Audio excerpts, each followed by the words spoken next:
성경 말씀은 요한복음 13장 31절에서 35절까지입니다. 우리 같이 봉독하겠습니다. 시작. 그가 나간 후에 예수께서 이르시되 지금 인자가 영광을 받았고 하나님도 인자로 말미암아 영광을 받으셨도다. 만일 하나님이 그로 말미암아 영광을 받으셨으면 하나님도 자기로 말미암아 그에게 영광을 주시리니 곧 주시리라. 작은 자들아, 내가 아직 잠시 너희와 함께 있겠노라. 너희가 나를 찾을 것이나 일찍이 내가 유대인에게서 너희는 내가 가는 곳을 올 수 없다고 말한 것과 같이 지금 너희에게도 이르노라. 새 계명을 너희에게 주노니 서로 사랑하라. 내가 너희를 사랑한 것 같이 너희도 서로 사랑하라. 너희가 서로 사랑하면 이로써 모든 사람이 너희에게 내 제자인 줄 알리라. 아멘. 잠시 기도하겠습니다. 만군의 여호와 하나님 감사합니다. 주님께서 친히 이 땅에 우리에게 오시고 우리에게 친구가 되어주셨고 친히 우리로 하여금 사랑을 베푸시고 친히 우리로 하여금 하나님이 사랑인 것을 알게 하셨습니다. 이 시간 저희가 주님의 그 말씀을 배우고자 합니다. 또한 우리를 위해서 이 땅에 오신 아버지를 찬양하고자 합니다. 아버지, 이 예배를 받아주시옵고 주님 십자가의 그 고난보다도 더한 사랑으로서 우리가 아버지 앞에 드릴 수 있도록 인도하여 주시옵소서. 참으로 아버지가 우리를 사랑한 것 같이 저희도 참으로 아버지를 사랑하는 이 시간이 될 수 있도록 결단하는 시간이 될 수 있도록 인도하여 주시옵소서. 더욱더 아버지를 사랑하게 하여 주시옵소서. 사랑하는 우리 주 예수 그리스도의 이름으로 감사히 기도했습니다. 아멘. 할렐루야. 아멘. 야곱이 야곱강에서 죽음을 눈앞에 두고 하나님 앞에 기도를 했어요. 그리고 하나님을 만났습니다. 그리고 나서 죽음 앞에서 자기를 죽으러 온 에서에게 무슨 말을 하냐면은 형님 하나님을 보는 것 같습니다. 우리 공전도사님을 보니 하나님을 보는 것 같아요. 할렐루야. 아멘. 하나님을 보는 것 같습니다. 제가 원수 같아요? 하나님 보는 것 같죠? 아멘. 할렐루야. 이 하나님 예수님께서 그 가룟 유다에게 말씀을 하셔요. 내가 떡을 찍어서 주는 그가 나를 팔리라 하십니다. 이 말씀은 나는 알고 있다. 유다야. 내가 떡을 찍어서 네가 주면 이거 나를 팔러 나갈 거지? 그러지 마. 그런 얘기잖아요. 물론 큰 하나님의 구속사적으로 보면은 예수님을 파는 사람이 있어야 되고 또 대제사장은 대국민들의 백성들의 주의를 가지고 하나님 앞에 나가서 피를 뿌려야 되기 때문에 어린 양을 죽여야 되지만은 그 예수님을 판 사람과 그를 넘긴 사람에게는 화가 있다는 말씀입니다. 그건 피할 수가 없어요. 그것은 예수님께서 그 사람들 태초에 전부터 예수님을 팔자로서 예수님을 넘긴 자로서 정하신 것이 아니라 자기의 욕심이 예수님을 팔고 넘겼다는 것이죠. 그렇지만 유다야, 가야바, 대제사장아, 그러지 마. 너희들이 섬기는 하나님은 나야. 그리고 나는 너희를 구원해 주러 왔어. 나를 팔아서 너희가 저주에 빠지면 안 돼. 이렇게 말씀하시는 것이죠. 그런데도 불구하고 유다는 그 떡 조각을 하나를 듣고 받고 예수님께서 받고 바로 예수님을 팔러 나갔습니다. 근데 여기에서 예수님의 반응이 좀 의외예요. 유다가 나가는 것을 보고 예수님께서 하시는 말씀은 지금 인자가 영광을 받았대요. 그리고 하나님도 인자로 말미암아 영광을 받으셨다는 겁니다. 이거 내용이 반전이 있지 않아요? 예수님은 모든 걸 아시는데 유다가 떡을 받고 예수님을 팔러 나가는 그 순간에 예수님께서는 인자가 영광을 받았다. 왜냐? 예수님 그 모든 걸 아시고도 사랑으로 감싸졌기 때문에, 정죄하지 않으셨기 때문에, 그리고 그러한 예수님의 모습을 보고 사랑을 실천하는 예수님의 모습을 보고 하나님도 영광을 받으셨다는 겁니다. 그러면 이 성경 말씀을 우리가 우리 삶에 신선해 보자면은 마찬가지예요. 세상에 살다 보면은 뭐지? 에서는 야곱을 자꾸 죽이려고 했고 가인은 아벨을 실제로 죽였고 믿지 않는 자들은 믿는 자들을 핍박하고 죽이려고 하고 있습니다. 그것은 인류 시작부터 끝날까지 이루어지는 전쟁인데 이 전쟁은 옛날 성경 속에 나오시는 우리 믿음의 선주들만이 이 전쟁을 하는 게 아니라 우리도 삶 속에서 그런 전쟁을 하고 있다는 거죠. 근데 우리가 이런 전쟁을 내서 사람을 미워하고 시기하고 질투하고 감정이 상하면은 하나님께서는 영광을 받지 못하신다는 거죠. 그 삶 속에서 우리가 충분히 감정을 상할 수 있는 상황이었고 우리가 충분히 힘들 수 있는 상황 속에서도 우리는 하나님이 예수님이 하신 대로 사랑으로서 그 상대방 허물을 덮어준다고 하면은 하나님께서 중심을 보시는 하나님, 배꼽을 보시는 하나님이 아니라 배꼽티 입어서 배꼽을 보려고 하지 마시고 중심을 보시는 하나님께서 영광을 받으신다는 것입니다. 이것은 참으로 놀라워요. 사람은 그리고 나서 예수님께서 하시는 말씀이 나는 지금 하나님 나라로 간다는 것이죠. 그러지만 너희는 하나님 나라로 올 수가 없다. 다만 내가 너에게 올 수 없기 때문에 너에게 해줄 수 나는 가지만 너희에게 해줄 수 있는 말이 뭐냐? 내가 이렇게 했다. 나는 유다가 그 제자들이 이 말이 예수님이 이 말이 무슨 말인지 몰라요. 나는 이렇게 했어. 나를 죽이려고 하는 사람까지도 알고 있지만 내가 참아주고 그를 정죄하지 않았고 그 사람 허물을 모른 채 했고 덮어줬어. 그러니 내가 이렇게 했으니 너희도 있잖아. 내가 새 계명을 줄게. 너희도 서로 사랑해. 내가 이렇게 했잖아. 너희도 그렇게 사랑해라.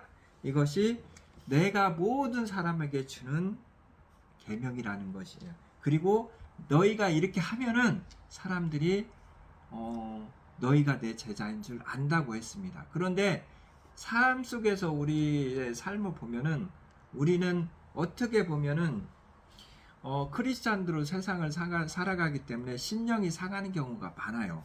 상처가 많은 경우가 많고 그렇기 때문에 내가 받은 상처로 인해서 고슴도치가 되어서 어떻게 보면 세상 사람들은 이런 스트레스나 이런 거에서 좀 자유로울 수가 있어요. 왜냐? 자기를 규제하는 율법이 없기 때문에 술을 먹을 수도 있고 다른 방법으로 합법적인 아니면 불법적인 방법으로 자기의 스트레스를 품을 수도 있고 욕을 할 수도 있고 미워할 수도 있고 그 방법에는 자기들의 규제가 없어요. 그래서 일정 자기들의 편한 방법으로 이 스트레스를 풀 수 있는 방법이 있는데 우리 크리스찬들은 오직 하나님 앞에 가서 무릎 꿇는 방법밖에 없어요. 그러나 자기 여건이 되지 않아서 믿음이 되지 않아서 하나님 앞에 무릎을 꿇을 수가 없는 사람이라면은 오히려 세상 사람들보다 더 악하게 세상을 살아간단 말이죠. 왜냐? 그 사람들은 합당하다는 거예요. 내가 받은 상처가 있기 때문에 그만큼 나도 합당하게 참을 수 없이 그걸 분출을 낸다는 거죠. 그런데 이 모든 자기의 감정의 쓰레기통을 찾아서 이렇게 할 수가 있다는 건데 하나님의 이 사랑이 내 안에 있지 않으면은 우리가 크리스찬으로서 살아갈 수도 힘들고 세상 사람들이 하나님의 제자로 예수님의 제자라고 인정을 안 한다는 거예요. 그러면은 나를 통해서 예수님이 세상에 나타나는 것이 아니라 나를 통해서 예수님을 욕먹이는 결과가 나온다는 것이죠. 이것은 정말로 우리가 크리스찬으로서 이 세상을 살아갈 때 굉장히 중요한 대목입니다. 하나님 예수님께서는 새 계명을 줬어요. 근데 새 계명 이전에 십계명이라는 걸 이스라엘 민족에게 줬단 말이죠. 근데 십계명은 여러분들 알다시피 10가지 계명으로서 하나님 사랑과 인간 사랑 이렇게 두 가지로 다루는데 하나님을 사랑하기에는 우리가 십계명을 받들고 하나님을 사랑하기에는 너무나 어려운 계명이에요. 왜냐하면은 하나님은 거룩한 자로 신의 산에 이 땅에 내려오셨고 능력으로 내려오셨고 하나님으로 오셨기 때문에 그분은 우리 너무나 두려우신 분이고 우리의 너무나 먼 분이고 하나님이 신의 산에 강림하기까지는 백성들이 신의 산 가까이 가지도 못했고 3일 동안 성결하게 자기를 준비했고, 이런 모든 우리가 사랑하는 사람하고는 항상 같이 있고 싶고 같이 모든 거 공유하고 싶잖아요. 그러기에는 하나님 아버지는 너무나 이스라엘 민족에게 거룩하신 분이고 먼 분이라는 거죠. 이분을 두려워할 수는 있어도 사랑할 수는 없다는 거죠. 그래서 예수님 이스라엘 민족에게 하나님을 거룩히 여기라고 했으니까 이스라엘 민족이 겉으로는 하나님 아버지의 제사도 드리고 거룩히 여깁니다. 그런데 속마음으로는 끝없이 자기의 이익을 추구하고 하나님 뜻에서 벗어나게 원했고, 실제로 삶 속에서는 하나님과 우상을 같이 섬기는 그런 결과를 가져왔다는 거죠. 근데 사실은 우리가 사랑을 하게 되면은, 내가 한 여자를 사랑하거나 내 자식들을 사랑하게 되면 이 사랑이 충족이 되기 때문에 다른 사람을 찾을 이유가 없어요. 우상을 섬길 이유가 없는 거죠. 그러니까 하나님을 거룩히 여기려고 두려워하기 때문에 그 두려움을 피해서 뭔가를 하려고 하니까 우상을 섬기는 거지, 사람이 정말로 하나님을 사랑하게 되면 다른 우상이 필요가 없다는 거예요. 그래서 하나님은 섬기기에는 너무 무섭고 거룩하고 먼 분이고, 그런데 그것 때문에 예수님은 사람의 모습으로 이 땅에 오셔가지고 나에게 다가오셔서 나가 똑같이 내가 힘든 것도 다 겪으시고, 나도 알아, 나도 너같이 힘들어 봤고, 너같이 울어도 봤고, 너같이 외로워도 봤고, 너같이 아파도 봤고, 항상 그 가운데 나는 네 옆에서 있었고 너를 돌보았고 너와 함께 있었고 너의 그 마음을 알고, 그래서 너의 마음을 감싸주고 희박시켜주고 너의 모든 것을 내가 짐을 짊어주기 위해서 이 땅에 온 거야. 난 너의 친구로 왔어. 너의 하나님으로 온 게 아니라 너의 친구로 왔단 말이야. 그러니까 예수님은 우리에게 있어서 하나님이 이전에 나의 친구였고, 또 그분이 나를 때문에 받으신 그 너무나 큰 고난과 그 핍박 때문에 내가 그분을 사랑하지 않을 수가 없는 그런 존재로 오셨다는 거죠. 그래서 우리가 나의 친구로 오셨고 인간으로 오신 예수님을 봤을 때 우리가 더 이상 사랑하지 않을 수가 없고, 더 이상 다른 존재가 사랑을 할 다른 존재가 필요가 없다는 거죠. 그래서 예수님께서는 거룩함도 좋지만은 나는 너의 친구였고 너의 사랑으로 왔으니까 나는 너와 항상 영원토록 같이 있을 거야. 그러니까 나만 사랑해자, 나하고 사랑해주자. 이런 율법의 완성을 이루셨던 게 바로 예수님이시라는 거죠. 그래서 새 계명은 하나님을 거룩히 여기라가 아닙니다. 하나님을 사랑하라입니다. 또 다음에 사람을 너희 이웃을 내 몸과 같이 사랑하라. 이것이 예수님께서 이 땅에 오신 목적이고 이유이고, 예수님 우리에게 사랑으로 다가신 이유이고, 사랑으로서 그 모든 걸 완성하셨다는 겁니다. 이 때문에 하나님께서도 예수님을 통한 사랑이, 우리에 대한 사랑이 그대로 하나님께 향하게 되면서 이제는 하나님은 나의 두려운 존재가 아니라 나의 아버지가 되시고 나의 목자가 되시고 나의 허물을 덮어주는 분이 되시고 나를 위로해 주시는 그런 분으로 너무나 먼 분에서 나의 아버지로 가까이 왔다는 거죠. 아버지는 저의 모든 우리의 필요를 채워주시는 거잖아요. 그렇기 때문에 옛날에 무섭기만 하고 떨리기만 했던 하나님은 사랑 온유한 하신 하나님, 그 다음에 오래 참아주시는 하나님, 나의 허물을 덮어주시는 하나님, 무례하지 않고 나에게 다정하게 다가오시는 하나님이 되셨다는 겁니다. 이것은 정말로 정말로 중요한 거예요. 왜냐하면은 두려움에는 형벌이 있다고 성경책에 말씀하시잖아요. 그리고 두려워하는 자들은 저 천국에 못 간다고 엄연히 요한계시록에도 나와 있어요. 그러면 우리가 하나님 아버지를 두려움으로 다가갔을 때는 하나님과 우리는 하나가 될 수가 없다는 거죠.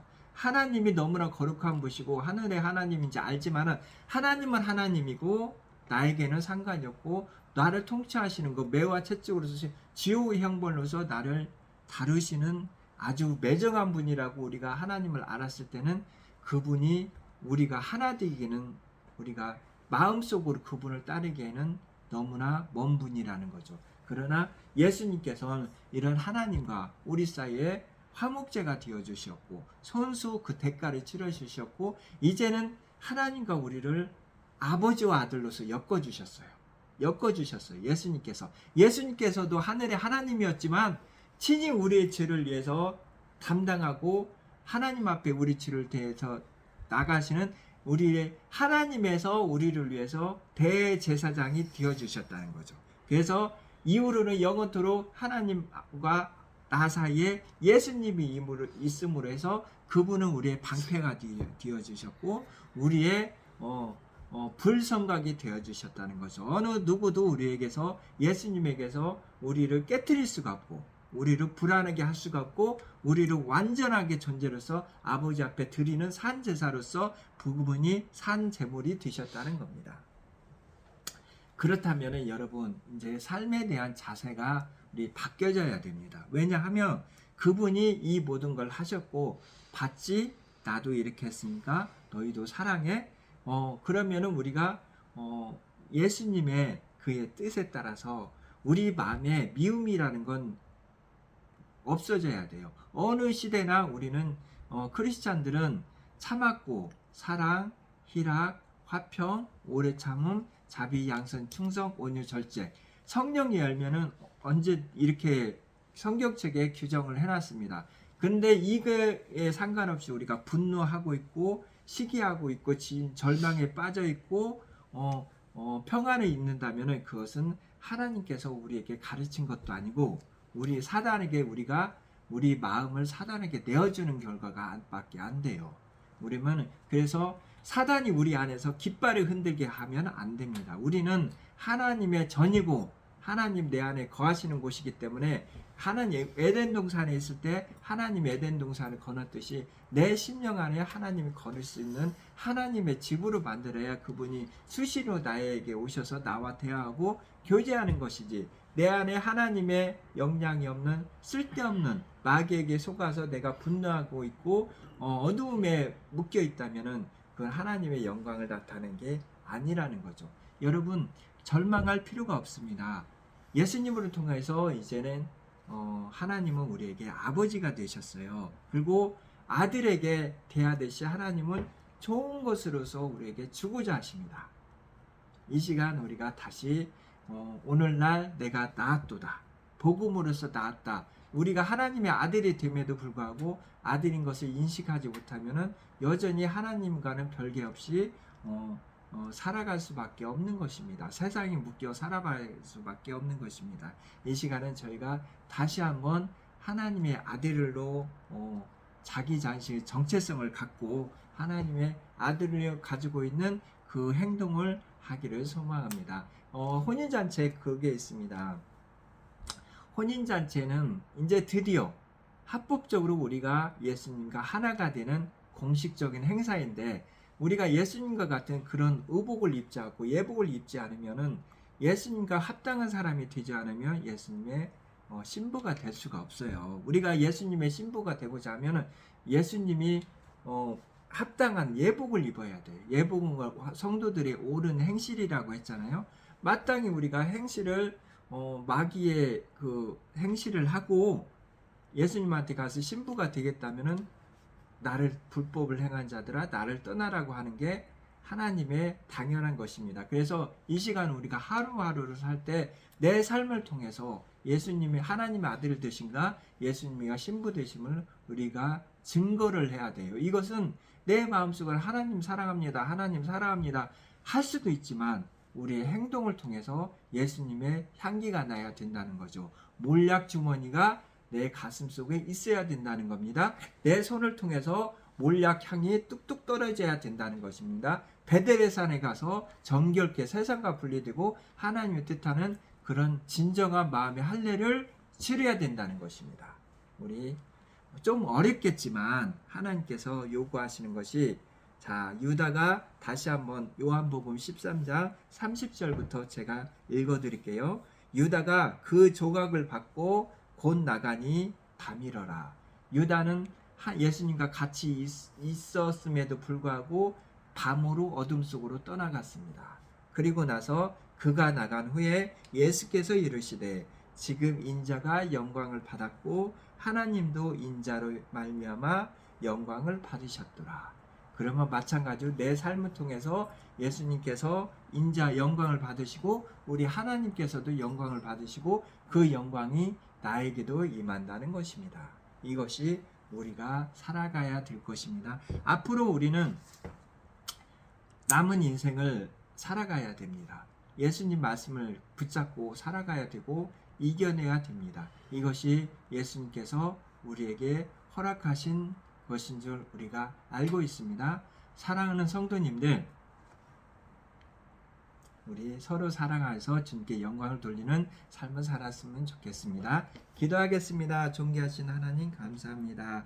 따뜻한 봄날을 우리에게 허락하여 주셨고 이 봄날 속에서 우리가 누리게 하여 주시고 산과 들에 피는 꽃들을 보고 하나님을 또한 찬양하게 하여 주시니 감사합니다. 주님께 아니고서는 누가 이렇게 꽃과 아름다운 바람과 햇살로 이 지구를 꾸밀 수가 있으며 우리가 이 환경 속에서 살 수 있도록 환경을 만들 수가 있겠습니까? 이 모든 것이 아버지께서 우리에게 허락하신 복락인 줄 믿습니다. 주님께서 역사는 따뜻하고 사랑으로서 우리에게 다가왔듯이 우리도 사랑으로서 이 땅에서 살아가게 하여 주셨고 주님께 영광 올릴 수 있는 주님의 자녀가 되게 하여 주시옵소서. 하나님을 알게 돼서 너무나 고맙고 너무나 사랑합니다. 주님의 자녀 삼아 주심을 너무나 감사합니다. 예수님을 이 땅에 보내주셔서 저희 친구로서 다가와 주신 게 너무나 감사합니다. 주님의 그 은혜로 우리가 살게 하여 주시옵소서. 사랑하는 우리 주 예수 그리스도의 이름으로